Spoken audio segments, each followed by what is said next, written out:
C'était un tournant majeur dans le cadre de la révision du Code du travail de la République de Guinée. Les membres de la Commission consultative du travail et des lois sociales approuvent à l'unanimité le nouveau document de 515 articles. Il est le résultat d'une vaste et transparente concertation entre le pouvoir, le mouvement syndical et le patronat. Conformément aux dispositions légales du Code du travail, tout texte législatif dans le domaine du travail doit être examiné et adopté par cette commission avant sa transmission au gouvernement.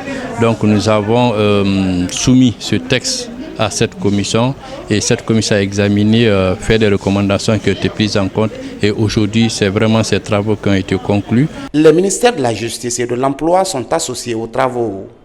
Avec 182 nouvelles dispositions et 113 dispositions modifiées, le Code du travail révisé prend en compte les nouvelles visions, les orientations des transformations du pays et d'amélioration des relations professionnelles.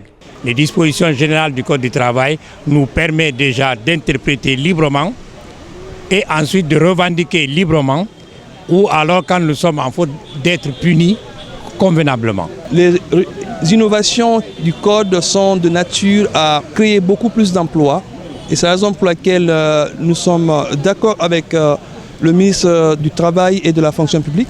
L'ancien Code du travail qui date de 2014 était tombé en désuétude et le nouvel instrument juridique se montre beaucoup plus ambitieux avec l'introduction de plusieurs innovations majeures. La révision en cours a pour objectif d'élargir le nouveau code au secteur informel. Donc aujourd'hui, nous avons pris en compte les travailleurs du secteur informel dans l'avant-projet que nous sommes en train de consolider.